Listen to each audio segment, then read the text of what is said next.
Morning to all of you. आप सभी का स्वागत है इथिक्स इंटीग्रेटेड एप्टीट्यूड पे। ये चौथा पेपर है, यानी जीएस मेंस का जो जीएस मेंस है उसका ये चौथा पेपर है। इस चौथे पेपर की दरअसल जो शुरुआत है वो 2013 से शुरू करी। आखिर क्या वजह थी कि जो है 2013 से इस नए पेपर को ऐड किया गया? कुछ तो ऐसा हुआ होगा कि यूपीएससी का अचानक से मन कर गया। देखो भाई, हुआ क्या, ये एक्चुअल में इस पेपर में वही है जो आपसे इंटरव्यू में पूछा जाता है। इंटरव्यू पर्सनैलिटी टेस्ट है, आपका पर्सनैलिटी जज किया जाता है। लेकिन कई बार ऐसे केस देखने को मिले कि इंटरव्यू में भी जो है पूरी तरीके से फिल्ट्रेशन नहीं हो पाता था कैंडिडेट का। बहुत सारे ऐसे कैंडिडेट जो है मतलब हालांकि अभी भी कुछ बहुत परिवर्तित नहीं हुआ, लेकिन एक प्रयास किया गया। कई देख उस समय जो है 2010 या जो है इस मतलब 4 5 साल 7 साल के दौरान एक चीज देखने को मिली जो सबसे अलग हो रही थी कि जो सिविल सर्वेंट्स हैं वो मोस्ट करप्ट एक्टिविटीज में जो है काफी सिविल सर्वेंट्स देखने को मिले। और काफी कुछ ऐसी चीजें देखने को मिली कि जो है लोग करप्ट प्रैक्टिसेस से जो जो है इलीगल प्रैक्टिसेस से अनएथिकल प्रैक्टिस से जुड़े हुए थे। तो एक प्रयास किया गया कि आयोग को लगा कि भाई ऐसे काम चलेगा नहीं। तो आयोग ने एक पेपर को इंट्रोड्यूस किया कि भाई जो है आप इंटरव्यू में जो पूछ रहे हो, एक काम करो कि बच्चे से लिखवा के ले लो। इंटरव्यू में आधे घंटे का इंटरव्यू है, हो सकता है बच्चा जो है आप फिल्टर ना कर पाओ, तो एक काम करो कि लिखवा के ले लो। तो इसको ध्यान में रखते हुए 2013 में जो है ये पेपर क्या किया गया, इंट्रोड्यूस किया गया मेंस के साथ। ये भी 250 नंबर का ही है। और एक चीज कहा जाता है यूपीएससी में कि ये पेपर एसए का और इथिक्स का ये डिसाइड करेंगे कि आप लिस्ट में रहोगे कि नहीं रहोगे। ये दोनों पेपर डिसाइड करते हैं। बाकी के पेपर हो सकता है कि आपको रैंक दिलाएं, लेकिन ये दोनों पेपर आपको जो है लिस्ट में रहेंगे या नहीं रहेंगे ये डिसाइड करते हैं। और ये एक ऐसा पेपर है कि सामान्य चीज है, इसमें बहुत वैसा नहीं है, मार्क्स एकदम जो है मीडियम का, इसमें बहुत ज्यादा लोचा नहीं है। वर्ष 2013 से मुख्य परीक्षा के जो बदले हुए पाठ्यक्रम में समान अध्ययन का जो चौथा प्रश्न पत्र के तौर पे इथिक्स इंटीग्रेटेड एंड एप्टीट्यूड यानी नीति शास्त्र, सत्यनिष्ठा और अभिरुचि को शामिल किया गया। इसे प्रचलित तौर से हम जो है सामान्यतः क्या कह देते हैं, इथिक्स कह देते हैं। आप इसे इथिक्स के नाम से जानते हो, कई बार सुना होगा कि इथिक्स का पेपर, तो इथिक्स के नाम से हम जानते हैं। ये प्रश्न पत्र अपनी मूल प्रवृत्ति में बहुत ही रचनात्मक और मौलिक है। पिछले 9 वर्षों में 22 का भी हो गया, तो पिछले 9 वर्षों के इथिक्स के प्रश्न पत्र को अगर उठाकर देखेंगे तो पाएंगे कि इस प्रश्न पत्र में ऐसा कुछ भी नहीं जो पूछा जाता है जिसके लिए उम्मीदवार को बहुत रटने की कोई आवश्यकता हो। ऐसा कुछ भी नहीं है। पिछले 9-10 वर्षों में जो क्वेश्चन बना, 9 वर्ष हो गए, 2013 में इंट्रोड्यूस हुआ, 2022 चल रहा है, पेपर हो गया, मींस का रिजल्ट भी आ गया, तो ऐसा कुछ भी नहीं इसमें से पूछा जाता जो उम्मीदवार को बहुत रटने की जरूरत हो या कुछ ऐसा हो। या फिर ऐसा भी नहीं है कि जो है क्वेश्चन से बहुत कठिन आते हों कि उम्मीदवार के बस से बाहर। यहां ईमानदारी, नैतिकता, सत्यनिष्ठा और संवेदना ये जैसे गुण कहीं से भी जो है आयातित नहीं किए जा सकते हैं। और न ही आप जो है कोई भी आपको जबरदस्ती ये गुण सिखा सकता है। अगर ये आपके अंदर नहीं है, मूल में नहीं है, तो कोई व्यक्ति आपको ये सिखा नहीं सकता है। ये गुण जो है स्वतः स्फूर्त और स्वप्रेरणा से ही आते हैं। ऐसा नहीं है, जैसे मैं हमेशा एक चीज बोलता हूं, जब बच्चा जो है वेरी फर्स्ट टाइम जो है हमारे साथ 1-to-1 मेंटरिंग में होता है, हमने एक प्रोग्राम जो है ये लॉन्च किया है 1-to-1 मेंटरिंग का। और यहाँ पर मैं बता दूं कि जो है हमारे जो अलग अलग कोर्सेज चल रहे हैं, ये नंबर है 9555031427। ये हमारा नंबर आप देख पा रहे होंगे। इस नंबर पे आप संपर्क कर सकते हैं। जो बच्चा एथिक्स इंटीग्रेटेड एप्टीट्यूड का पेपर अलग से करना चाहता है उसके लिए भी हम जो है ये अलग से करवा देंगे, और जो हमारे साथ जो है जीएस में जो है पूरा कंप्लीट कोर्स करना चाहता है वो भी। और आप देखिएगा कि इस 250 नंबर में हमारा प्रयास रहेगा कि जो है आपको करीब जो है 140 नंबर से ऊपर मिले। और इसके लिए हमें कैसे मिलेंगे, तो इसके लिए हमें जो है आगे हम सिलेबस डिस्कस करेंगे कि इसमें से कौन सा टीचर जो है पढ़ाए तो इसमें से बेहतर हेल्प मिल सकती है, या फिर कौन से सब्जेक्ट से संबंधित जो है आप कौन से सब्जेक्ट आपका ऑप्शनल हो तो इसमें हेल्प मिल सकती है। ये सारी चीज़ों के बारे में हम आगे डिस्कस करेंगे। तो मैं हमेशा एक चीज, नया बच्चा आता है, मैं हमेशा एक चीज बोलता हूँ, जब बोलता है कि सर पीटी का तैयारी कैसे करें, मेंस का तैयारी कैसे करें, इंटरव्यू का तैयारी कैसे करें, मैं उन्हें एकदम बोलता हूँ कि भैया जो पीटी मेंस इंटरव्यू का तैयारी कुछ अलग अलग होता ही नहीं है। आप जिस दिन से मन बना लिया कि भाई यूपीएससी का तैयारी करना है, जो है इस रण में उतरना है, तो उस दिन से समझ जाओ कि आप जो है फाइनल सिलेक्शन के लिए लड़ना चाहिए। मतलब ये कि ऐसा नहीं कि आज पीटी का तैयारी कर लो, 2 साल बाद मेंस का तैयारी कर लेना, और लास्ट में जब मेंस हो जाएगा तो एक काम करना कि 15 दिन में जो आप अपना जो है पर्सनैलिटी सुधार लोगे। ऐसा नहीं होता है। जो चीजें हमारे मूल में है, जो नेचर में है, उसे जो है इतना जल्दी आप 15 दिन में 20 दिन में जो है मॉक इंटरव्यू देके नहीं सुधार सकते हो।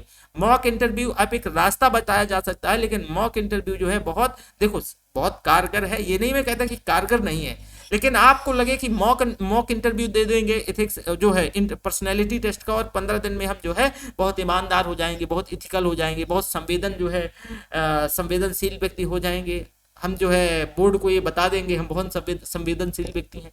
तो ये चीजें तो बहुत मुश्किल है भाई। तो अगर आप यूपीएससी में आ गए हो तो पहले दिन से आपको वैसा एक्ट करना पड़ेगा, वैसा बिहेव करना पड़ेगा, वैसा आपको जो है लोगों के साथ एक समन्वय पूर्ण जो है आपको ऐसा रहना पड़ेगा कि आप जो है उसी दिन से आप अपना पर्सनैलिटी बिल्ड कर सकें। तो ये जो गुण है वो स्वतः स्फूर्त और स्वप्रेरणा से आते हैं, ऐसे नहीं आते हैं कि भाई जो है कोई भी आपको मतलब वो करवा देगा तो आप 15 दिन में या 20 दिन में आप जो है ईमानदारी, सत्यनिष्ठ और ये सब हो जाओगे। एक सिविल सेवक के तौर पे ऐसे गुणों की अपेक्षा और ज्यादा बढ़ जाती है। तो इस प्रश्न पत्र का मुख्य उद्देश्य यही है कि भाई आप जो है ऐसे गुणों की जांच करना है। इस प्रश्न पत्र का मुख्य उद्देश्य कि आप के ऐसे गुणों का, आपके वाकई में आप इथिकल हैं या नहीं है, ये सारे गुणों की जांच होगी इस प्रश्न पत्र के माध्यम से। तो अब ये सवाल उठता है कि भाई प्रारंभिक परीक्षा के बाद जो बचे हुए दिनों में, जैसे कई बार जो है पीटी हो जाता है, फिर हम लोग मेंस का तैयारी जो है तो 4 माह का 3 माह का ओवरऑल 3 माह का टाइम मिलता है। तो आप फिर ये कैसे, आप रणनीति क्या होनी चाहिए, कौन सी किताबें पढ़नी चाहिए, ये भी बहुत महत्वपूर्ण हो जाता है। तो देखो इसके लिए एथिक्स के लिए ओवरऑल मैं बता दूं कि कोई बहुत वैसा हार्डकोर कोई किताब नहीं है कि ये किताब पढ़ लो तो निकल जाएगा, ये कर लो तो निकल ही जाएगा, इस ऐसा कुछ है ही नहीं। तो इसके लिए एक सामान्य जो है एक अभी हम जो सिलेबस देखेंगे, सिलेबस को देखते हुए आप पूरा एक सिलेबस हम कंप्लीट करवाएंगे, सिलेबस को देखते हुए देखेंगे कि इसका प्रैक्टिस बहुत मैटर करता है, क्योंकि इसमें से जो है करीब 125 नंबर का थ्योरी होता है और 125 नंबर का केस स्टडी, और केस स्टडी बहुत स्कोरिंग होता है। केस स्टडी जो है बहुत स्कोरिंग होता है। सामान्य तौर पे एथिक्स के प्रश्न पत्र में जो है 2 खंड, एक खंड क्या होगा कि उसमें नैतिकता, सत्यनिष्ठा, ईमानदारी, लोक प्रशासन, पारदर्शिता, सिविल सेवकों की जो जवाबदेहिता यानी अकाउंटेबिलिटी, महापुरुषों के जो नैतिक विचार हैं, उनके जीवन के जो आदर्श हैं, भावनात्मक समझ, ठीक है, कॉग्निजेबल, ये सारी चीजें जो है अंडरस्टैंडिंग, शासन व्यवस्था में ईमानदारी, ये सारे मुद्दे जो है सामान्य समझ जो है एक सिविल सेवक से अपेक्षा करी जाती है। तो इससे संबंधित प्रश्न खंड 1 में पूछे जाएंगे, और इस खंड 1 में करीब जो है 13 से 15 या जो है 12 या कभी 14 ऐसे क्वेश्चन पूछे जाते हैं, और इन सभी की जो समय सीमा होती है वो 150 शब्द होती है। आगे हम देखेंगे कि जो है कितना मार्क्स का होता है। एक दूसरा खंड होता है केस स्टडी का, और दूसरा खंड में जो केस स्टडी होता है, इसमें से डिलेमा संबंधित, द्वंद्व से संबंधित जो है सामाजिक समस्याओं से संबंधित प्रश्न पूछे जाते हैं, और आपसे जो है उनके युक्त तर्क संगत समाधान की अपेक्षा भी करी जाती है। एक सिविल सेवक के तौर पे आपको जो है कदम कदम पर ऐसी चुनौतियों, ऐसे द्वंद्वों, ऐसे डिलेमास का सामना करना होता है, जहां एक तरफ आप जो है आपका बहुत कोई नजदीकी व्यक्ति है, वहीं दूसरी तरफ जो है कोई जरूरतमंद है। तो आम जन और आपको किसी जो है एक के हित का निर्णय लेना है, यानी एक तरफ आपका कर्तव्य है और दूसरी तरफ जो है आपके निजी संबंध है। तो इस पेपर में दरअसल ये सब सिखाया जाता है, केस स्टडी का ये खेला है। ऐसे में आप जो है क्या निर्णय लेते हैं, परीक्षक इसका मूल्यांकन करता है, आप पकड़ा जाते हैं जब केस स्टडी होती है। आप लिखेंगे, आपको केस स्टडी दे दिया जाए, ठीक है, और आपको बोलना है कि इसका सोल्यूशन, कल के दिन आप कलेक्टर रहोगे, ऐसी केस स्टडी होता है, देखेंगे अभी कि आप जो है फला जगह के कलेक्टर हो, एक बहुत जरूरतमंद व्यक्ति है, लेकिन वो जो है प्रोटोकॉल के अकॉर्डिंगली काम नहीं कर रहा है, तो बताओ आप जो है, आपको अंदर से लग रहा है कि इसकी हेल्प करनी चाहिए, लेकिन क्या आप जो है कर पाओगे? यही क्वेश्चन होते हैं। आगे हम देखेंगे क्वेश्चन कैसे कैसे पूछे जाते हैं। तो इसमें से इन प्रश्नों में कई बार जो है आपको समस्या का जो है मतलब समाधान ढूंढना होता है, और सामान्य तौर पर इनकी जो समय सीमा है ये केस स्टडी की करीब 250 शब्दों में होती है, और ये जो है 20 अंकों का होता है। कितने? 20 अंकों का। इथिक्स के प्रश्न पत्र में ऐसी कोई किताब नहीं है जिसे पढ़ करके आप इस विषय के बहुत विद्वान पांडित्य बन जाएंगे। इसका जो पाठ्यक्रम दरअसल बहुत व्यापक है, और आप इससे इस बात की मांग, आपसे जो ये इस बात की मांग करता है कि दैनिक जीवन की सामान्य घटनाओं पर जो है नजर बनाए रखें, एक सिविल सेवक के तौर पे उसके समाधान ढूंढने की कोशिश करें, विश्व और भारत के प्रसिद्ध नैतिक जो है विचारक और दार्शनिक चिंतकों के विचारों को पढ़ने की कोशिश करें। ज्यादातर प्रश्न जो है आपकी सामान्य समझ पर ही बेस्ड होते हैं, और पिछले वर्षों के जो प्रश्न पत्र हैं, जो मॉडल प्रश्न हैं, उनका नियत समय में अगर आप प्रैक्टिस करते हैं, अभ्यास करते हैं, केस स्टडी में ऐसे समाधान जो है बिल्कुल नहीं बताए जाते हैं, मतलब आपको नहीं बताना है, जो सिविल सेवक के ईमानदारी आचरण के विरुद्ध या किसी भी तौर से जो भ्रष्टाचार को बढ़ावा दे, या संविधान के विरुद्ध हो, कानून के विरुद्ध हो, निजी स्वार्थों को आमजन के हितों के ऊपर जो है रखते हो, ऐसे कुछ भी नियम नहीं सुझाना है। आपको अपना एटीट्यूड और एप्टीट्यूड दोनों जो है नैतिकता, संवेदना युक्त, भ्रष्टाचार विरोधी रखने हैं, ताकि आम जन जो है आपकी उपस्थिति में आश्वस्त और सुरक्षित महसूस करे, अपराधी डरे। आपको अपने जवाब में ही इसी तरह के जो है विचार देने हैं। ये बहुत इंपॉर्टेंट है, ये बहुत ज्यादा जरूरी है, ठीक है। तो एक तो मैं ओवर इसका जो है अंडरस्टैंडिंग समझा दिया कि एथिक्स दरअसल, अभी हम सिलेबस में आते हैं कि ये क्यों इंट्रोड्यूस किया गया, इसके इंट्रोड्यूस करने के पीछे कहानी क्या थी, ये आपसे इसकी डिमांड क्या है, क्या चाहता है आपसे। इसके लिए पढ़ना क्या है, हम एक नोट्स दे देंगे। पूरा लेक्चर करीब 60 घंटे के आसपास का लेक्चर जो है ऑनलाइन पे बनेगा। 60 घंटा बहुत होता है। अगर इतना आप कर लेते हैं तो मैं गारंटी से कह सकता हूं कि इसमें जो है 140 प्लस नंबर, और साथ में जो केस स्टडी, इसमें से देखो हम अभी मेंस का जो है आंसर राइटिंग प्रोग्राम शुरू कर रहे हैं, और 1-to-1 मेंटरशिप प्रोग्राम, क्योंकि बहुत बार जो है बच्चा यही जो है बहुत है जो प्रोफेशनल बच्चा है वो नहीं कर पाता है, तो 1-to-1 मेंटरशिप प्रोग्राम के अंतर्गत जो है मैं प्रॉपरली, जैसे आप कांटेक्ट करेंगे उसका जो है हम अभी डिसाइड और सारा सब कुछ कर लेंगे, तो आपके साथ पर्सनल जूम मीटिंग के माध्यम से हम आपको यहाँ पर समझाएंगे, आप पूरे अपने डाउट दे देंगे। आपने कोई लेक्चर लिया और पूरा जो लेक्चर किया और पूरा आपने डाउट लिख लिया, और हम जो है जूम आईडी के माध्यम से ये चीज़ें समझा देंगे कि भाई आपको क्या करना है, क्या नहीं करना है, आप कहाँ पे गलती कर रहे हो, आपका जो है क्वेश्चन उसमें से कंप्लीटनेस है कि नहीं है, संसक्त है, कोहेसिव है कि नहीं है, कॉम्प्रहेंट है कि नहीं है, इसमें से एक जो है कंसिस्टेंसी, कंटिन्यूटी दिखती है कि नहीं दिखती है, एक जो उसमें आंसर में होना चाहिए वो है कि या नहीं है, वो पूरा डिटेल में हम क्या करेंगे, डिस्कस करेंगे। तो ये चीजें, तो इससे आप अगर चाहो तो एथिक्स को जो इंडिविजुअल भी आप जो है कर सकोगे, और आप जो है बैच के साथ, जो हमारा जो जीएस का बैच है उसके साथ पढ़ने के लिए, इसमें मैंने आपको बार बार बताया कि इसको ऐसा अलग से कोई बुक्स नहीं है, ना ही उसमें आपको कोई अलग से बुक्स पढ़ना है। नोट्स और प्रैक्टिस हमारा एक टारगेट रहेगा कि करीब हम एथिक्स में जो है 250 से ऊपर क्वेश्चन को क्या कर सके और उनका मॉडल आंसर मैं आपके साथ जो है शेयर कर सकूं।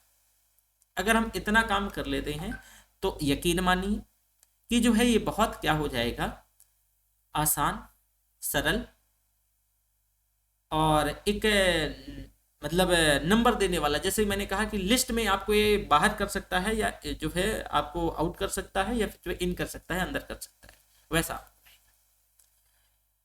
अब चलो देखते हैं भैया सिलेबस। ये तो हमने बता दिया कि भाई आपसे एक उम्मीदवार से क्या उम्मीद की जाती है, ठीक है। यहां पर मैं एक चीज और बताने वाला हूं बेटा। यहां पर मैं क्या बताने वाला हूं जो सबसे जरूरी बात है कि यहां पर एक क्वेश्चन देख लीजिए। 5 सालों का मैं एक ट्रेंड एनालिसिस आपको समझाने वाला हूं। 5 सालों का एक ट्रेंड एनालिसिस। पहले हम एक सिलेबस इसको पूरा कंप्लीट देखते हैं कि भाई सिलेबस के अंतर्गत क्या क्या चीजें हैं क्या नहीं है, ठीक है। और फिर हम वो देखते हैं। देखो इसमें जो 7-8 खंडों में सिलेबस बटा हुआ है। पहला है नीति शास्त्र और मानवीय सहसंबंध। मानवीय क्रियाकलापों में नीति शास्त्र का सार तत्व, इसके निर्धारक और परिणाम, नीति शास्त्र के आयाम, निजी और सार्वजनिक संबंधों में नीति शास्त्र, मानवीय मूल्य, महान नेताओं और सुधारकों और प्रशासकों के जीवन और उनके उपदेशों से शिक्षा, मूल्य विकसित करने में जो है परिवार, समाज और शैक्षणिक संस्थानों की भूमिका। यानी ethics and human interface, essence, determinants and consequences of ethics in human actions, dimensions of ethics, ethics in private and public relationship, human values, lesson from the lives and teachings। आप जो है लेसन किन से सीखोगे, जो है relation, जो administrators हैं, ठीक है, जो लीडर्स हैं, सोसाइटीज, एजुकेशनल इंस्टीट्यूट्स, रिलेटिव्स, ये सभी से आप जो है। तो यहां पर हमें ये हमारा जैसे नीति शास्त्र, मानवीय सहसंबंध, ये खंड 1 है। मतलब खंड क्या कि पॉइंट 1 है। 7-8 पॉइंट में इसका सिलेबस बटा है, ठीक है। इसके बाद देखोगे,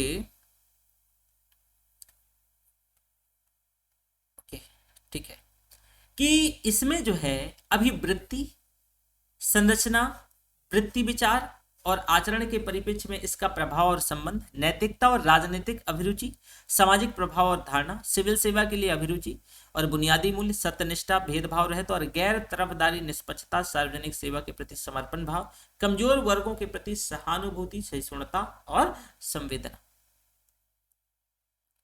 ये आपका जो है 2 पॉइंट दरअसल एक साथ मैंने बता दिए, पॉइंट 2 और 3। तो अभिवृत्ति यानी संरचना, वृत्ति विचार, आचरण के परिप्रेक्ष्य में इसका प्रभाव संबंध, नैतिक और राजनीतिक अभिरुचि, सामाजिक प्रभाव, धारणा, सिविल सेवक के लिए जो है अभिरुचि, बुनियादी मूल्य, सत्यनिष्ठा, भेदभाव रहित और जो है गैर तरफदारी, निष्पक्षता यानी सार्वजनिक सेवा के प्रति जो है डेडिकेशन, समर्पण, और कमजोर वर्गों के प्रति सहानुभूति, सहिष्णुता और संवेदना, यानी aptitudes and fundamental values for civil services, integrity, impartiality and non जो है यानी partisanship, objectivity, dedication to public service, empathy, tolerance and compassion. तो ये सारी चीजें। इसके साथ साथ हमारा जो है 4th पॉइंट है, यानी भावनात्मक समझ, अवधारणात्मक और प्रशासन और शासन व्यवस्था में उनके उपयोग और प्रयोग, यानी इमोशनल इंटेलिजेंस। ये भावनात्मक समझ का मतलब इमोशनल इंटेलिजेंस है। So concept and their utilities and application in administration and governance.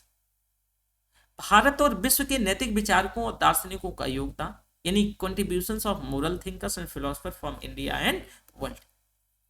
इसके बाद जो अगला पॉइंट है आपका 6ठा पॉइंट है कि लोक प्रशासन में लोक सिविल सेवा मूल्य और नीति शास्त्र, स्थिति और समस्याएं, सरकारी और निजी संस्थानों में नैतिक चिंताएं, दुविधाएं, नैतिक मार्गदर्शन के स्रोत के तौर पे, विधि, नियम, विनिमय, अंतरात्मा, शासन व्यवस्था में नीति परक और नैतिक मूल्यों का सुदृढ़ीकरण, अंतरराष्ट्रीय संबंध, नीति व्यवस्था, फंडिंग, नैतिकता में जो है कारपोरेट शासन व्यवस्था।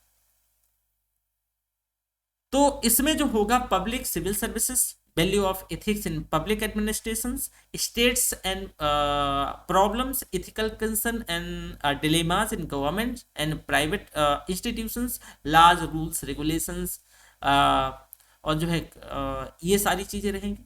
साथ में इसमें से अगला पॉइंट है कि शासन व्यवस्था, ईमानदारी, लोक सेवा की अवधारणा, शासन व्यवस्था और ईमानदारी का दार्शनिक आधार, सरकार में सूचना का आदान प्रदान, पारदर्शिता, सूचना का अधिकार, नीतिपरक, आचार संहिता, आचरण संहिता। आप मैंने इसको जो है एक मतलब वैसे ही पढ़ते हुए चला गया। थोड़ा सा इसमें देखो, probability in government, concept of public services, philosophical basis of governance and probability, reforming, sharing and transparency. इसमें आप देखोगे ओवरऑल ये सब नैतिक नीतिपरक नियम का मतलब जो है नैतिकता की बात करी गई। आप डिलेमा में हैं, द्वंद्व से उबरने की बात करी गई है। इसमें जो है आपके निर्णय लेने की क्षमता, कि आपकी जो निर्णय लेने की क्षमता है कि वो कैसे विकसित करी जाएगी। आप बहुत द्वंद्व में है, बहुत डिलेमा में है, तो आप कैसे चीजों को डील करें। ये पूरे एथिक्स के पेपर में यही सारी चीजें। हमारे पढ़ने का तरीका एक ये रहेगा कि हम साथ में टर्मिनोलॉजी और जो है मतलब इसको छोटे छोटे खंडों में जितना की पॉइंट है, जो टर्मिनोलॉजी है, उसको हम करेंगे, ठीक है। और साथ ही साथ हम देखेंगे कि इसके अंतर्गत हमारा जो फोकस्ड एरिया है वो क्या रहेगा। और इसमें जो है लास्ट में ये है नागरिक घोषणा पत्र, कार्य संस्कृति, सेवा प्रदान करने की गुणवत्ता, लोक निधि का उपयोग, भ्रष्टाचार की चुनौतियां। और इसी सभी मामलों में ये जो पढ़ाया जाएगा, जो थ्योरी, देखो बिना इस थ्योरी के केस स्टडी नहीं कर सकते। केस स्टडी भी जो आपको 125 नंबर का लगभग आता है और थ्योरी भी लगभग 125 नंबर का आता है। लेकिन ये जो थ्योरी है इसी पर बेस्ड है आपका केस स्टडी। अगर आपको ये ना इसकी समझ ना हो तो आप इसे नहीं कर पाओगे, लेकिन ये इसकी अपेक्षा ज्यादा स्कोरिंग है। तो इसको पढ़ेंगे, इसको मतलब ये कंप्लीट पूरा। और केस स्टडी हमारा प्रयास रहेगा कि डेली जो है आपको 2 केस स्टडी मैं दूं। पढ़ाने के बाद तो ठीक है, लेकिन डेली 2 केस स्टडी दूं। अगले दिन पहले आते ही उन केस स्टडी को हम क्या करेंगे कि उनका एक जो है मॉडल आंसर डिस्कस करेंगे, क्या हो सकता है, ठीक है।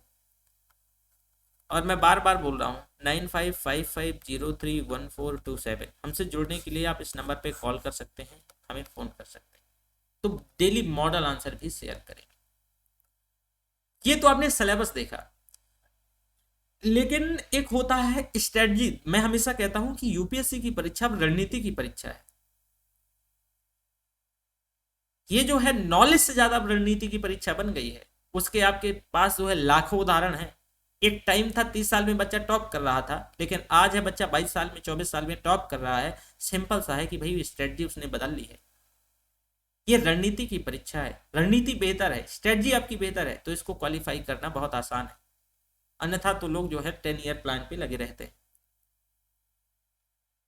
यहाँ एक सबसे महत्वपूर्ण बात जो है मैं आपको बताने वाला हूं। मैं एक 4 से 5 सालों का एक आपको एक ट्रेंड एनालिसिस आपके साथ डिस्कस कर देता हूं। Trend analysis. चलो पीछे वापस एक बार आते हैं। यहां पर आप देखो, हमने पॉइंट वाइज में डिस्कस कर लेता हूं। ये इससे संबंधित जो है 2017 में करीब 3 प्रश्न आते हैं 10-10 नंबर के। 3 प्रश्न तो कितने 30 नंबर के हो गए इस वाले पॉइंट से। 2017 की बात कर रहा हूं। 40 नंबर के जो है क्वेश्चन 2016 में आते हैं। यहां से 3 ही क्वेश्चन आते हैं लेकिन 40 नंबर के। और यहां पर भी 3 क्वेश्चन आते हैं लेकिन 55 नंबर के। ध्यान से सुनना, क्योंकि अगर क्या होता है ना, क्वेश्चन लगभग वही है लेकिन नंबर जो है कम ज्यादा होता रहता है। ये 2017 की बात है, 16 की बात है, 2015 की बात है। और 2014 में 40 नंबर के यहाँ 3 ही क्वेश्चन आ रहे हैं, लेकिन 2013 में 20 नंबर के 2 क्वेश्चन इससे आए थे। मतलब कि अगर आप इतना पढ़ लिया कि नीति शास्त्र और मानवीय सहसंबंध, मतलब आपको इसमें से कितना पढ़ना है कि जैसे कि अगर हम बात करें नीति शास्त्र और मानवीय सहसंबंध, अभिवृत्ति, तो इसके जो है मानवीय क्रियाकलाप और नीति शास्त्र का सार तत्व, इससे संबंधित अगर चीजें आप थोड़ा सा इतना ही देख लेते हैं तो करीब करीब जो है मेरा मानना है कि आप हर हाल में 15 नंबर तो प्राप्त कर ही सकते। और अगर इस रणनीति से 15 से 20 नंबर। अगर इस रणनीति से आगे बढ़े कि इसमें 3 क्वेश्चन आ रहे हैं और इसने इसको इतना बढ़िया ढंग से तैयार कर लेना है कि कुछ भी हो जाए जाने नहीं देंगे, तो बताओ कि तभी तो मैं कह रहा हूं कि सेक्ट को तोड़ तोड़ के क्वेश्चन को उसके पार्ट मतलब जो है कीवर्ड और जो एक आपका ये पूरा सिलेबस मेंशन है उसको तोड़ तोड़ के पढ़ेंगे, देखेंगे जिस जो एरिया बहुत फोकस्ड है, जो जिसमें बहुत अच्छा मार्क्स बन रहा है उसको जो है थोड़ा सा और हम गहराई से समझने का पूरा गहराई से समझने का प्रयास करेंगे, लेकिन इसमें ज्यादा एफर्ट देंगे। ठीक है, इसके बाद आपका आता है ये जो है, पानी पिलाते ना, अभिवृत्ति, सारांश, संरचना वृत्ति, विचार, आचरण के परिप्रेक्ष्य में इसका प्रभाव और संबंध, सामाजिक प्रभाव, और इसके साथ साथ जो है सामाजिक प्रभाव और धारणा, यहां तक। यहां से 2013 में यहां से 10 नंबर का क्वेश्चन, एक ही क्वेश्चन आता है। बाकी 2017 में भी इससे यहां से एक ही क्वेश्चन आता है, लेकिन एवरेज आप कह सकते 2016 जो है 15 में यहां से क्वेश्चन ही नहीं आता है, और 20 नंबर का 2016 में क्वेश्चन आता है यहां से, और 2014 में यहां से 20 नंबर का क्वेश्चन आता है। तो यहां पर आप ये मान के चलो एक एवरेज कि भाई कभी कभी 20 नंबर का, लेकिन 10 नंबर का लगभग लगभग क्वेश्चन आता है। एक साल 2015 में यहां से कोई क्वेश्चन नहीं आया था। इसी के बाद जो है इसमें से सिविल सेवकों की अभिरुचि, बुनियादी सत्यनिष्ठा, भेदभाव रहित,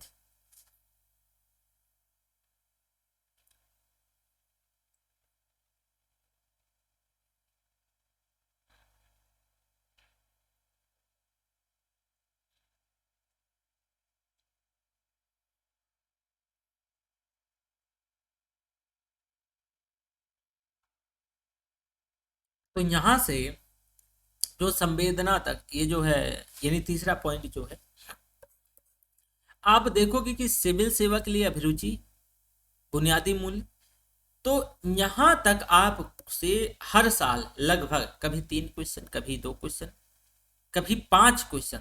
2015 में यहां से 60 नंबर का क्वेश्चन आया। 2000 जो है 14 में यहां से 50 नंबर का क्वेश्चन आया, और 2013 में भी यहां से 50 नंबर का क्वेश्चन आया। यानी सिविल सेवा के लिए अभिरुचि, बुनियादी मूल्य, मूल्य, सत्यनिष्ठा, गैर तरफदारी,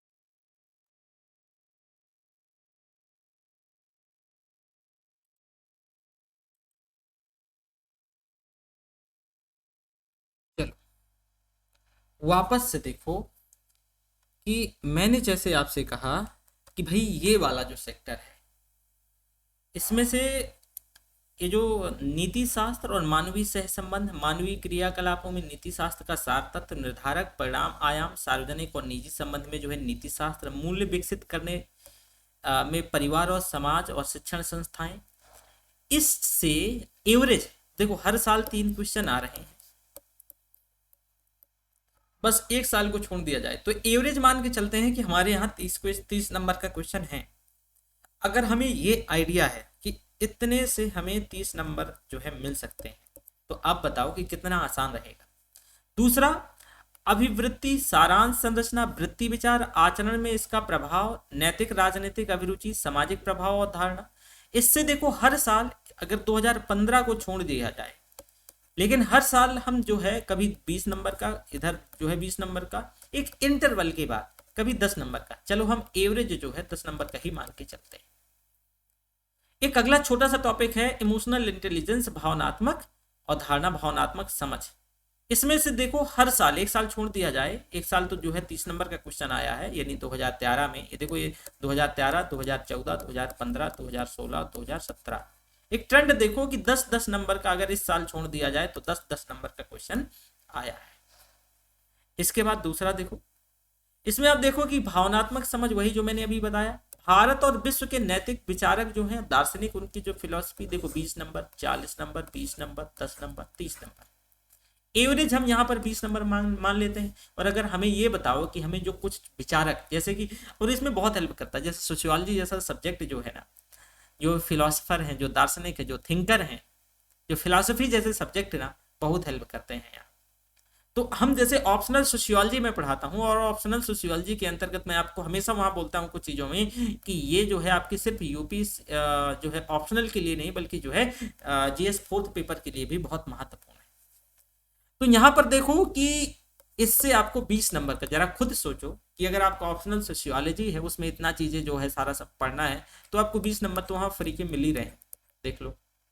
फिर सिविल सेवा के लिए अभिरुचि, बुनियादी मूल्य, सत्यनिष्ठा, गैर तरफदारी, सेवा के प्रति जो है समर्पण, कमजोर वर्ग के प्रति जो है सहानुभूति। एवरेज यहाँ पर भी कभी 60 नंबर का, 50 नंबर का, 50 नंबर का, 30 नंबर का, 40 नंबर का। हम एवरेज यहाँ पर भी जो है 40 नंबर मार्किंग करके चलते हैं। अब देखो छोटा छोटा पार्ट है, अगर आप इसको खंड खंड में डिवाइड करके आगे बढ़ोगे ना, पार्ट में बांट के आगे बढ़ोगे, तभी कुछ हो सकता है। अगर आप पार्ट में इसे डिवाइड करके आगे नहीं बढ़ोगे तो आगे चीजें नहीं होने वाली। ठीक है, इसके बाद आप ये देख सकते हो कि जैसे कि यहाँ पर कि लोक सिविल सेवा, मूल और जो है नीति शास्त्र, सरकारी और निजी संस्थान में नैतिकता, चिंता और दुविधा, उत्तरदायित्व, अंतर्राष्ट्रीय संबंधों में जो है निधि व्यवस्था के जो है नैतिक मुद्दे। 70 number, 65 number, 70 number, 90 number, 70 number, average देखो 70 नंबर। इसमें क्या है, लोक प्रशासन और लोक सिविल सेवा में मूल, नीति शास्त्र, सरकारी और निजी संस्थान में नैतिक चिंता, दुविधा, उत्तरदायित्व, अंतर्राष्ट्रीय संबंध। यानी आप देखोगे कि सेकंड ARC मैं आपको रिकमेंड करूंगा आगे कि क्या क्या पढ़ना है। तो second ARC, second administrative reform commission जो है, जो रिपोर्ट है, सेकंड ARC की जो रिपोर्ट है, वो आपको पढ़ना है। उसके लिए पूरी नहीं पढ़ना है, अगर हो जाए तो कहीं निकाल के कॉपी करवा लीजिएगा। कुछ उसमें से मैं टॉपिक हैं जो क्या करवा दूंगा, उसमें से मतलब मार्क करवा दूंगा, तो कुछ वो टॉपिक पढ़ना है। शासन व्यवस्था में ईमानदारी, लोक सेवा की अवधारणा, सूचना का अधिकार, नीति परक, आचार संहिता, पारदर्शिता, कार्य संस्कृति, सेवा की गुणवत्ता, लोक नीति और भ्रष्टाचार। इससे करीब वही 45, 60, 45, 30, 40, 70, उस इसमें भी हम 50 नंबर मान के चलते हैं। ऐसा मुझे लगता है कोई भी शब्द नहीं होगा जिससे आप रूबरू ना हो, जिसको आपने कभी सुना ना हो। और बताओ कि अगर ये सारी चीजें हैं, सिलेबस थोड़ा सा देख करके आपको वैसा लग रहा होगा, लेकिन ऐसा आपने देखा कि कुछ भी नहीं है, समझे। तो यहां तक आपने ये सारी चीजों को देखा, समझा, जाना। हम ये मान के चलते हैं, एक हमारा टारगेट भी रखते हैं कि हम जो है 250 नंबर पे, अगर ठीक से आपने जो है 2.5 माह टाइम दे दिया, 2.5 माह, तो मैं गारंटी से बोलता हूं कि आपको 125 प्लस नंबर मिल सकते हैं। इसमें क्या क्या होना चाहिए, कम से कम कंप्लीट एक बार जो है पूरा क्लास, एक बार जो है 60 घंटे का क्लास, कम से कम 5 बार नोट्स पढ़ना है, 5 बार आपको नोट्स पढ़ना है। मैं नोट्स प्रोवाइड करूंगा साथ साथ, 5 बार नोट्स पढ़ना है। कुछ और मटेरियल्स, जो नोट्स में सारा मटेरियल्स जो मैं आपको बताऊंगा वो सारा पढ़ना है, मतलब वही कम से कम जो है 4 से 5 बार। और करीब आपको जो है यहाँ पर 1000 क्वेश्चन का प्रैक्टिस करना है, जो कि सबसे, इन दोनों से भी महत्वपूर्ण ये वाला सेक्टर है। और उसका प्रैक्टिस के साथ जो है आंसर का इवेल्युएशन,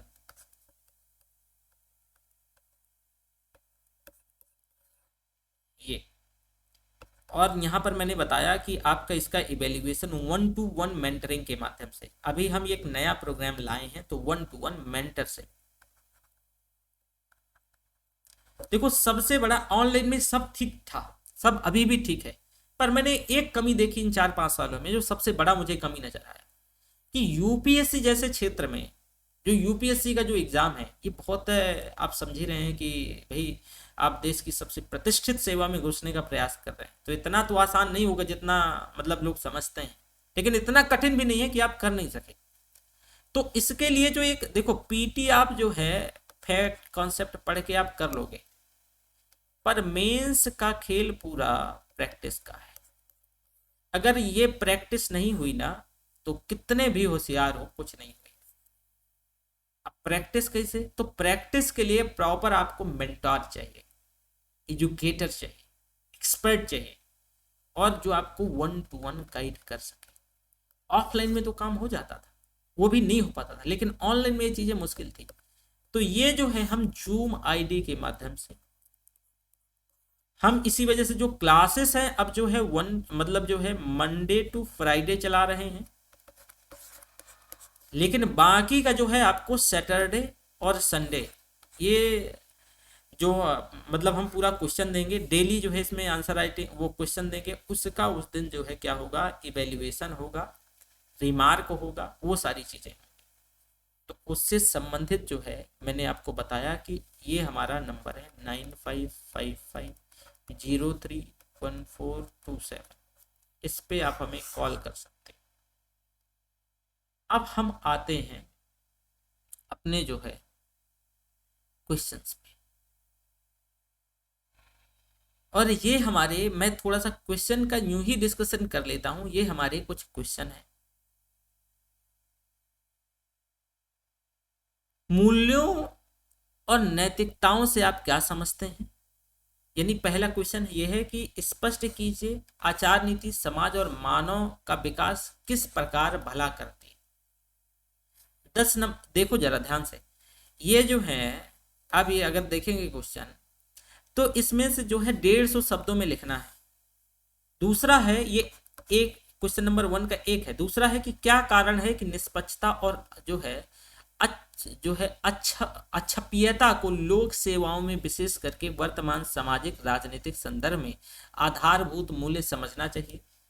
अपने उत्तर को उदाहरण सहित सुस्पष्ट कीजिए। एक मैं और आपको बता दूं कि हम जो है पिछले 8 सालों के 2013 से इनका लास्ट 10 सालों का जो है सलूशन भी आपको एक जो है मॉडल आंसर भी क्या करेंगे, प्रोवाइड कराएंगे, कैसे आपको आंसर लिखना है कैसे नहीं लिखना है। तो ये चीज आपने क्या करी देखी। अब इन क्वेश्चन में जरा देखिए, हाँ हालांकि जो है क्वेश्चन को हमारी वो अलग से हम क्लास रखेंगे क्वेश्चन डिस्कशन की, हम इसमें सिलेबस, हमारा ये पहला क्लास है, इसमें हमें सिलेबस वगैरह ये सब डिस्कस करना था, है ना।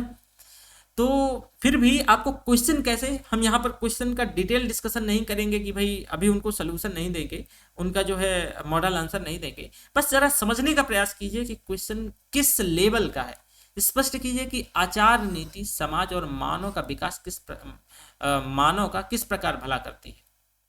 क्या कारण है कि निष्पक्षता और जो है अपक्षपातीयता को लोक सेवा में विशेष करके वर्तमान सामाजिक राजनीतिक संदर्भ में आधारभूत मूल्य समझना चाहिए। और अपने उत्तर को सोदाहरण सहित स्पष्ट कीजिए 150 शब्दों।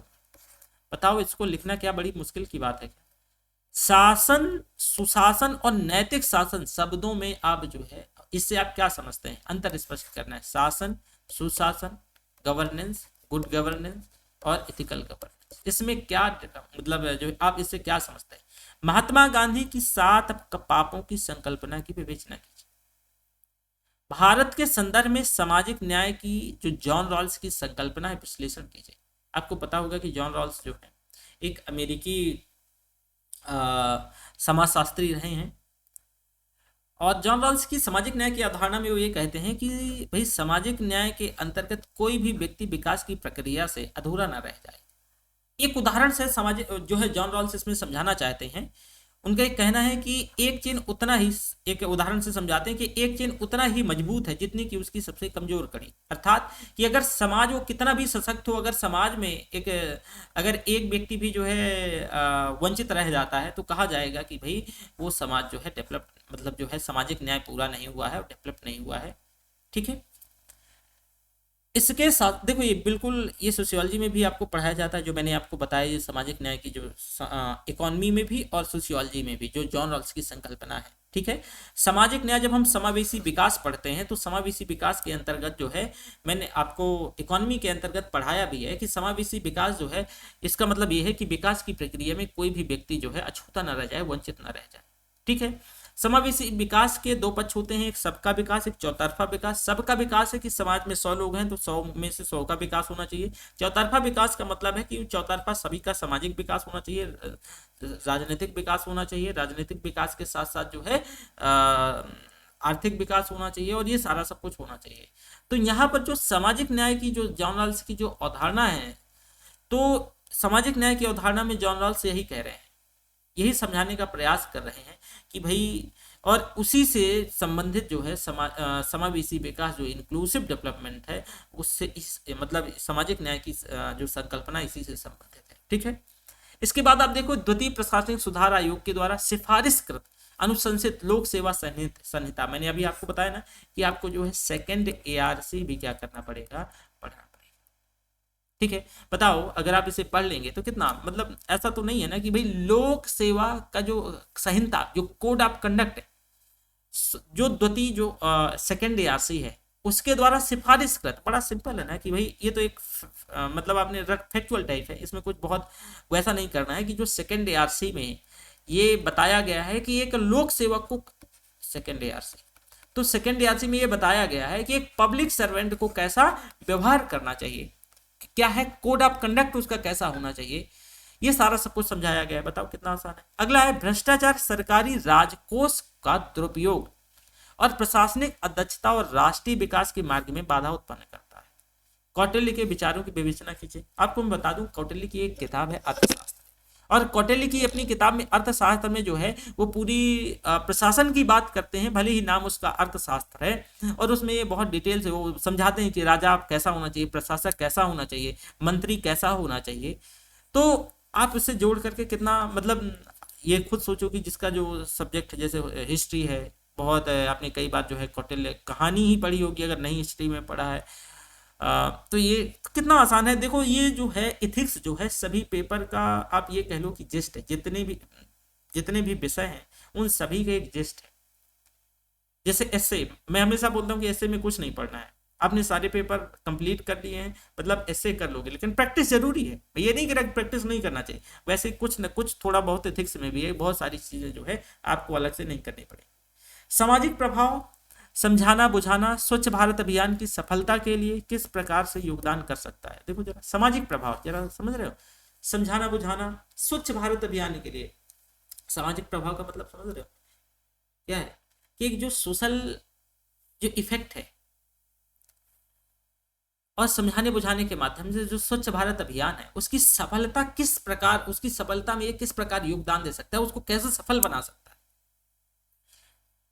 विधि और आचार नीति मानव आचरण को नियंत्रित करने वाले दो उपकरण माने जाते हैं ताकि आचरण को सभ्य सामाजिक अस्तित्व के लिए सहायक बनाया जा सके। चर्चा कीजिए कि वे इस उद्देश्य की पूर्ति किस प्रकार करते हैं। दूसरा है, उदाहरण देते हुए ये बताइए कि ये दोनों अपने उपागमों को किस प्रकार से एक दूसरे से भिन्न है। कौन, यही दोनों, ठीक है, कि विधि और आचार नीति, विधि ला और आचार नीति जो है एथिक्स, मानव आचरण को नियंत्रित करने वाले दो उपकरण माने जाते हैं। ये दोनों, विधि से भी आप जो है कंट्रोल होते हैं, एक आचार नीति, आचार नीति का मतलब है कि जो है ये वैसे कोई ला नहीं जो किसी किताब में है और आपको डायरेक्ट करता हो, समाज के द्वारा बनाए गए एक जो एथिक्स है, जो कोड ऑफ कंडक्ट है। तो कहा जा रहा है कि भाई संविधान का जो विधि है, ला है, जो नियम है, जो कानून है, और जो आचार नीति है जो समाज ने बनाया है, तो उस ये आपके आचरण को, आपके करेक्ट आपके जो है क्रिया विधि को कैसे कंट्रोल करती है। ये करने वाले दो उपकरण माने जाते हैं, कहा जाता है कि कंट्रोल करने वाले, ताकि आचरण को सभ्य सामाजिक अस्तित्व के लिए जो है बेहतर बनाया जा सके, सहायक बनाया जा सके। तो कहा जा रहा है, चर्चा कीजिए कि इस उद्देश्य किस प्रकार, इस उद्देश्य की वे किस प्रकार से पूर्ति करते हैं, कैसे पूरा करते हैं। दूसरा है कि उदाहरण देते हुए बताना है कि दोनों अपने उपागमों में से एक दूसरे से कैसे भिन्न है, ये भी समझाना। अगला है कि भाई जीवन कार्य अन्य व्यक्तियों और समाजों के प्रति जो है हमारी अभिवृत्तियों आमतौर पर जो है अनजाने में परिवार और उस सामाजिक परिवेश के द्वारा रूपित हो जाती है जिसमें हम बड़े होते हैं। अनजाने में प्राप्त इनमें से कुछ अभिवृत्तियां मूल अक्सर जो है आधुनिक लोकतांत्रिक और समतावादी समाज के नागरिकों के लिए अवांछनीय होते हैं। अगला क्वेश्चन है भाई कि आज के शिक्षित भारतीयों में विद्यमान ऐसे अवांछनीय मूल्यों की विवेचना कीजिए। जो आज का जो शिक्षित वर्ग है उसमें जो अवांछनीय मूल्य जो आज विद्यमान है उसको क्या कीजिए कि जो है क्या करना है, विवेचना करना। अगला है कि भाई ऐसी अवांछनीय अभिवृत्तियों को कैसे बदला जाए। ऐसी जो अवांछनीय जो अभिवृत्ति है कैसे बदला जा सकता है और लोक सेवाओं के लिए आवश्यक समझे जाने वाले सामाजिक नैतिक मूल्यों को आकांक्षी तथा कार्यरत लोक सेवकों में किस प्रकार से संबंधित किया जा सकता है। ये आपके मुझे लगता है कि ये सामान्य समझ पे बेस्ड सारे क्वेश्चन, सामान्य समझ, इससे ज्यादा आपको इसमें से कुछ और नहीं करना है। सारे क्वेश्चन लगभग सामान्य समझ पर क्या है, बेस्ड है। ठीक है। अगला क्वेश्चन है कि भाई क्रोध एक हानिकारक नकारात्मक संवेग है, यह व्यक्तिगत जीवन और कार्य जीवन दोनों के लिए हानिकारक है। नेक्स्ट है कि चर्चा कीजिए कि किस प्रकार एक नकारात्मक संवेगों और अवांछनीय व्यवहारों को पैदा कर देता है, इसे कैसे व्यवस्थित और नियंत्रित किया जा सकता है। मैक्स वेबर ने कहा था कि किस प्रकार के नैतिक प्रतिमानों को हम व्यक्तिगत अंतरात्मा के मामलों पर लागू करते हैं, उस प्रकार के नैतिक प्रतिमानों को लोक प्रशासन पर लागू करना समझदारी नहीं है। इस बात को समझ लेना महत्वपूर्ण है कि हो सकता है कि राज्य के अधिकारी तंत्र के पास अपने स्वयं की स्वतंत्र अधिकारी तंत्रीय नैतिकता हो। इस कथन का समालोचनात्मक विश्लेषण कीजिए।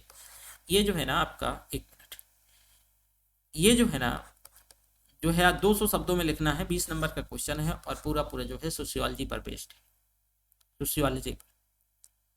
ये जो है एक मैंने आपको क्वेश्चन, देखो इनका सभी का मैं मॉडल आंसर क्लास में डिस्कस करूंगा, मॉडल आंसर भी दूंगा, परेशान नहीं होना है। मैंने यहाँ पर एक चर्चा नहीं की है कि क्वेश्चन पे कि उसका आंसर कैसा होना चाहिए, क्योंकि आपने पढ़ा नहीं है तो वैसे समझ नहीं आएगा। और मैं हमेशा बोल रहा हूँ कि हम केस स्टडी साथ साथ करते हुए आगे बढ़ेंगे, केस स्टडी साथ करेंगे, क्योंकि केस स्टडी से आपको एक सिचुएशन मिलेगी और आपको उस सिचुएशन से बाहर निकलना है, उसका सॉल्यूशन ढूंढना है। ठीक है, चलो थोड़ा सा केस स्टडी पर भी हम क्या कर लेते हैं, बात कर लेते हैं।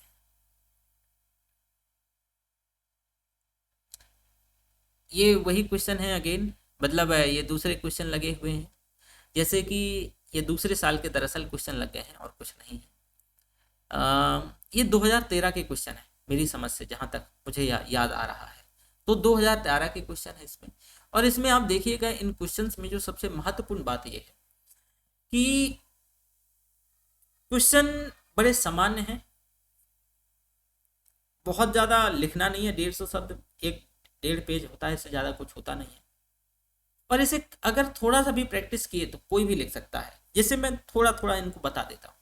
देखो, मूल्यों व नैतिकता से आप क्या समझते हैं, जरा समझिएगा। मूल्यों व नैतिकता से आप क्या समझते हैं? व्यावसायिक सक्षमता के साथ नैतिक भी होना किस प्रकार महत्वपूर्ण है? मैंने अभी आपको कहा था कि हम इसका आंसर जो है क्लासेस में बहुत डिटेल में डिस्कस करेंगे, लेकिन फिर भी क्वेश्चन क्या है कि मूल्य और नैतिकता से आप क्या समझते हैं? मूल्य व नैतिकता को अक्सर एक दूसरे का, आपने सुना होगा, पर्याय माना जाता है, जबकि दोनों में काफी डिफरेंसेस हैं। वैल्यूज है, जो नैतिकता है, इसमें काफी जो वैल्यूज, जो एथिक्स है, वैल्यूज और एथिक्स दोनों में डिफरेंस है। मूल्य में भी कसौटियां हैं जिनके आधार पर किसी भी व्यवहार, नियम और कार्यों के सही या गलत होने का फैसला किया जाता है। क्योंकि कसौटियों का निर्धारण जो है अलग अलग समाज अपनी अपनी जरूरत और परिस्थितियों के अनुसार करता है, तो इसीलिए मूल्यों की प्रकृति सामान्यतः समाज सापेक्ष होती है, समाज के अनुरूप होती है। यद्यपि कुछ ऐसे भी मूल्य हैं जो है हर जगह, मतलब सर्वव्यापक है, शाश्वत होते हैं। जैसे कि उदाहरण के तौर पर सुन लो ना, जैसे अमेरिका है, समयबद्धता, ईमानदारी, सत्यनिष्ठा, ये सर्वव्यापक है, शाश्वत है, ये मूल्य नहीं बदल रहे हैं। तो कुछ ऐसे मूल्य होते हैं जो सर्वव्यापक है, शाश्वत है। ठीक है। तो देखो कितना आसान है। इसके बाद क्वेश्चन दूसरा है आपका, और ये 10 अंक का है। 150 शब्द लिखना बहुत बड़ी बात नहीं है। मूल्य और नैतिकता को ही आप एक्सप्लेन कर दोगे 100 शब्दों में। और व्यवसायिक सक्षमता के साथ नैतिक भी होना किस प्रकार महत्वपूर्ण है, इसे कर दोगे। अब भाई देखो, नैतिकता समाज के द्वारा स्वीकृत ऐसा सिद्धांत है जो ये बताता है कि उस समाज में क्या अच्छा और क्या बुरा है। इस हिसाब से नैतिकता मानव समाज में विद्यमान विभिन्न मूल्यों की अभिव्यक्ति बन जाती है। नैतिक सिद्धांतों जरूरतों के अनुसार बदलते रहते हैं, जबकि मूल्यों में परिवर्तन इतनी जल्दी संभव नहीं होता है। और इसीलिए कहा जा सकता है कि नैतिक सिद्धांत समाज के द्वारा बनाए गए उन परंपराओं का समुच्चय है जो मानव जीवन को संभव बनाने की पूर्व शर्त है। और किसी भी व्यवसाय की सफलता में जो सबसे जरूरी चीज है वो है कि लोगों का विश्वास, लोगों का ट्रस्ट। क्योंकि वही नहीं होगा तो फिर जो है आप किस व्यवसाय की बात करें। कोई भी व्यवसायी बिना लोगों के भरोसा जीते अपने उत्पादों, अपनी सेवाओं की जो पहुंच है वो व्यापक पहुंच नहीं बना सकता है, नहीं बेच सकता है। अगला क्वेश्चन है कि भाई लोक सेवा के संदर्भ में निम्न शब्दों पर, तो इसमें जो है ना 3-3 नंबर के 5 है ना, तो 15 नंबर का ये जो है क्वेश्चन है। बताओ, ये टर्मिनोलॉजी है, हम डिटेल से समझेंगे, ठीक है। बहुत डिटेल की सत्यनिष्ठा क्या है, ठीक है, अध्यवसाय क्या है, सेवा भाव क्या है, प्रतिबद्धता क्या है, साहसपूर्ण दृढ़ता क्या है। देखो, सत्यनिष्ठा, इंटीग्रिटी, लोक जीवन में सत्यनिष्ठा का मतलब है कि भाई अपने कथनों और कृत्यों, इसमें ईमानदारी और सुसंगति बनाए रखना। आपके जो कथन है, जो कृत्य है, उसमें ईमानदारी और सुसंगतता होना। किसी व्यक्ति के न केवल नैतिक सिद्धांतों और मूल्यों के बीच सुसंगति होनी चाहिए, बल्कि उसके नैतिक सिद्धांतों और व्यवहारों के बीच भी जो है सुसंबद्धता होनी चाहिए। उदाहरण के तौर पे, उदाहरण के लिए, यदि किसी लोक सेवक से विभागीय तौर पर कोई ऐसी गलती हो जाए जिसे वह अपने से जो सीनियर अधिकारी से जो है छिपा सकता, पर वह ऐसा ना करके जो संबद्ध अधिकारी है उसको सब कुछ क्या कर दे, बता दे, सीनियर अधिकारी को बता दे, और गलती के लिए जो है माफी मांगे, तो क्या कहा जाएगा? ये उसकी सत्यनिष्ठा है, ये उसकी इंटीग्रिटी है। अगला है अध्यवसाय, परसिवरेंस। इसका मतलब क्या है अध्यवसाय का? देखो, अध्यवसाय का मतलब होता है कि निरंतर उद्यमशील बने रहना, परसिवरेंस, यानी किसी दूरगामी और कठिन उद्देश्य की प्राप्ति होने तक एकदम पेशेंस रखना, आंतरिक प्रेरणा बनाए रखना। जो आप बीच बीच में प्रॉब्लम आएंगी तो उनसे निपटना, उन बाधाओं में सकारात्मक और आशावादी मानसिकता के साथ निपटना उनसे। और किसी व्यक्ति के विद्यमान परसिवरेंस का जो गुण है वो कार्य में अनवरत लगा रहना और उसकी सफलता सुनिश्चित करने में जो है निर्णायक साबित होता है। सेवा भाव, तो आप सभी को देखो, हम ये तो डिस्कस करना है तो हम सभी को बहुत डिटेल में डिस्कस नहीं करेंगे अभी। बाकी का तो हम एक प्रयास ये भी करेंगे कि जो 8 सालों का जो क्वेश्चन है उनका मॉडल 2013 से शुरू करेंगे, ये भी पूरा डिस्कस कर लेंगे, ये भी डिस्कस कर लेंगे।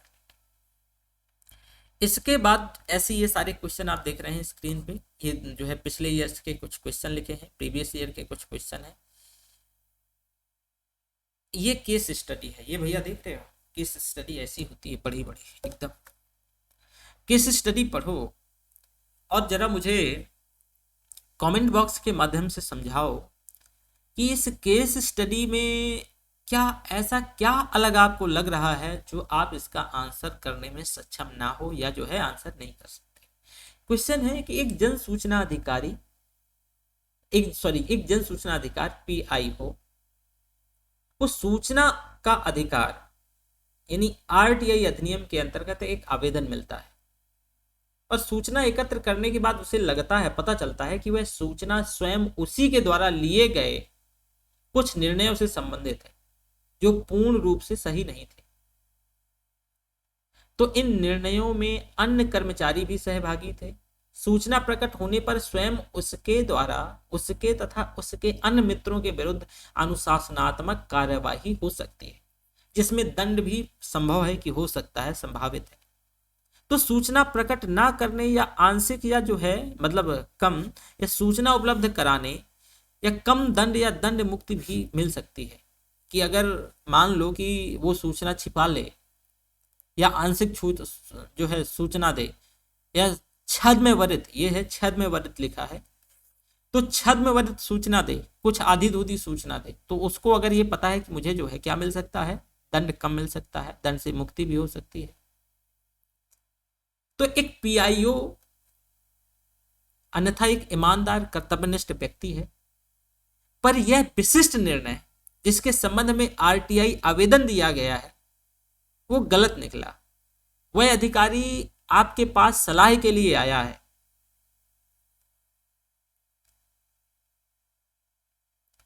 ये क्वेश्चन है। अब नीचे सुझाव में कुछ विकल्प दिए गए हैं, प्रत्येक विकल्प का गुण दोष के आधार पर मूल्यांकन करना है। एक केस दे दिया गया आपको, ये केस है कि ऐसा ऐसा हो सकता है, ठीक है, ये पूरी केस है। अब कह रहा है कि नीचे कुछ क्वेश्चन दिए गए हैं, जो इनके जो गुण हैं, जो दोष हैं, उनको समझाइए। देखते हैं क्या है क्वेश्चन। पीआईओ इस मामले में अपने ज्येष्ठ अधिकारी, सीनियर अधिकारी को उसकी सलाह के लिए संदर्भित करे और कड़ाई से उसी के अनुसार कार्यवाही करे, चाहे वह स्वयं उस सलाह से पूर्णतः सहमत ना हो। क्वेश्चन 1। क्वेश्चन 2 है, पीआईओ छुट्टी पर चला जाए और मामले को अपने जो हमेशा होता है अपने उच्चाधिकारी कार्यालय में पर छोड़ दे। यह जो है सूचना आवेदन को किसी अन्य पीआईओ के स्थानांतरण का निवेदन करे, दूसरा पॉइंट है। तीसरा है कि पीआईओ सच्चाई के साथ सूचना प्रकट करने और अपनी जीविका पर उसके प्रभाव पर मनन करके इस भांति का उत्तर दे जिससे वह उसकी जीविका पर जोखिम ना जाए, और साथ ही सूचना की अंतर वस्तु पर जो है कुछ समझौता किया जा सकता है। अगला है कि पीआईओ उन सहयोगियों जो इस निर्णय को लेने में सहभागी थे उनसे परामर्श करे और उनकी सलाह के अनुरूप कार्यवाही करे। अनिवार्य तौर से केवल उपरोक्त विकल्पों तक सीमित न रखते हुए आप अपनी सलाह दीजिए और उसके उचित कारण बताइए, और 250 शब्दों में 20 अंक का है, समझे। तो अब जो है ये आपने क्या देख लिया क्वेश्चन है। चलो एक केस स्टडी भी बता देता हूं, एक ही, बाकी सारा नहीं डिस्कस करेंगे। मतलब एक आपको न्यू ही केस स्टडी ऐसे समझ लो कि ये एक बाइट है। देखो जो क्वेश्चन दिया गया है, इस प्रश्न में व्यक्ति के स्वहित और प्रशासनिक दायित्व के बीच कॉन्फ्लिक्ट है, दायित्व है। जो पीआईओ है उसका व्यक्तिगत हित इस बात में है कि वह प्राप्त आवेदन के जवाब जो रिस्पॉन्स है उसको कम सूचना दे दे, सद्म सूचना दे दे, स्वयं को अपने साथियों को वो उससे, क्योंकि कम सूचना देगा तो हो सकता है मुक्ति मिल जाए, छूट जाए, बचा ले।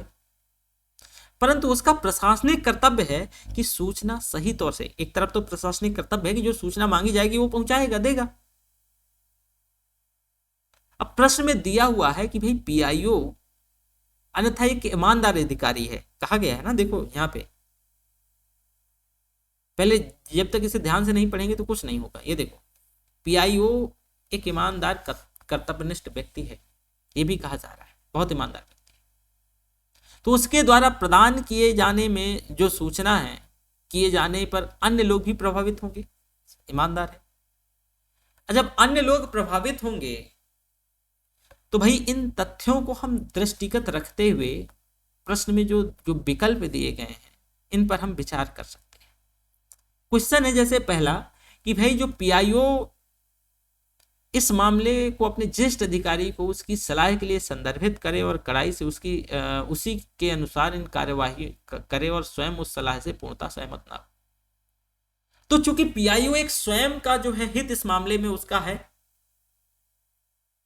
और उसे स्वयं निर्णय नहीं लेना चाहिए। एक सामान्य, क्योंकि नेचुरल जस्टिस आपने सुना होगा, प्राकृतिक न्याय, कि भाई अगर आपके खिलाफ जो है कोई प्रोसीडिंग चलाई जा रही है या आपसे आपके अगेंस्ट जो है आपने कभी कुछ ऐसा निर्णय लिया और आपको लगता है कि कुछ मिस्टेक हुई है और आपसे सूचना मांगी जाए, तो हो सकता है कि आप जो है कितने भी ईमानदार हों लेकिन जो है अपने को बचाने का प्रयास करेंगे और जो है आप न्याय नहीं कर पाएंगे। आप अपने साथ जो है हो सकता है कि, लेकिन दूसरों जो पब्लिक उसके साथ न्याय नहीं कर पाएंगे, क्योंकि जुड़ा हुआ ये मामला दरअसल आपसे है। तो उसे स्वयं निर्णय लेना चाहिए या नहीं लेना चाहिए? तो पहली बात कि उसे स्वयं निर्णय नहीं लेना चाहिए। इस दृष्टि से इस मामले को उसको जो है, जो उसका सीनियर अधिकारी है उसको जो है रेफरेंस करना, संदर्भित करना ठीक रहेगा कि भैया आप देखो जो हमसे ये हुआ, आप अपने हिसाब से इन्वेस्टिगेट करो, बाकी हम जो है हेल्प करेंगे, जो इसमें जो जरूरत पड़ेगी हम पूरा साथ देंगे, सहयोग देंगे। सीनियर की सलाह से असहमत होते हुए भी उसके अनुपालन को सही माना जा सकता है, क्योंकि आचरण संहिता के अनुसार वरिष्ठ अधिकारियों के आदेशों का पालन करना जो है, जो जूनियर अधिकारी हैं उनका कर्तव्य है। परंतु इस विकल्प में जो है आदेशों का अनुपालन फाइनली पीआईओ जो है पीआईओ को ही करना है, क्योंकि उसमें जो है उसका स्वहित सम्मिलित है। इसलिए संभव है कि वह सकारात्मक और नकारात्मक ढंग से पक्षपात करे। वह खुद को, वह अपने साथियों को बचाने के लिए रिपोर्ट को कमजोर कर दे, नरम भी कर दे, फिर अपनी ईमानदारी सिद्ध करने के लिए जरूरत से ज्यादा जो है कड़ी रिपोर्ट बना सकता है। और यह विकल्प आंशिक तौर से सही होते हुए भी समस्या को हल नहीं करता है। ये लो, इसका आंसर आपने दे दिया 40-50 शब्दों। इसी तरह सभी का आंसर जो है आपको ऐसे देना है, ये इनका। और मैं आपको बता रहा हूं केस स्टडी ये बहुत जो है, ये पेपर बहुत ही आसान है और बहुत ही टफ है। सही से आपने केस स्टडी, आपको मैंने बोल रहा है ना कि कम से कम 500 केस स्टडी करना पड़ेगा खुद ही। आप, ये एक आर्ट, ये कला, एक जेनर है।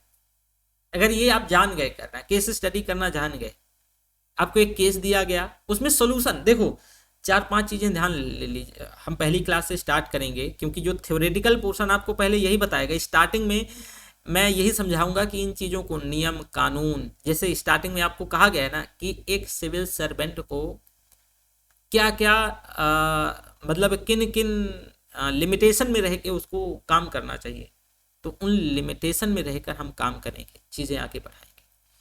ये आगे ऐसी जो है पूरी, उसमें से जो पूरे क्वेश्चन है, यानी ये पूरी केस स्टडी लगी है, मैं आपको ये सौंप भी दूंगा। तो ये क्लास हम यहीं तक रखते हैं। और मैं अगेन एंड अगेन बोल रहा हूँ कि अगर आप जो है एथिक्स, पर्सनल एथिक्स के लिए भी अगर आप हमसे जुड़ना चाहते हैं, या पूरे पूरे जीएस बैच के लिए, हमारे अलग अलग बैचेस, हमारे जो सोशियोलॉजी ऑप्शनल और हिस्ट्री ऑप्शनल चलने लगा है, सोशियो ऑप्शनल, हिस्ट्री ऑप्शनल,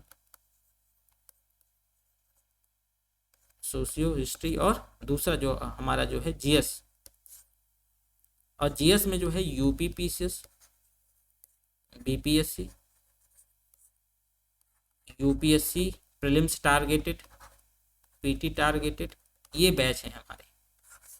इनसे कोई जानकारी, इनसे संबंधित चाहते हैं तो 9555031427 इसमें आप जो है कांटेक्ट कर सकते हैं मुझे। Thank you very much. Okay, चलो।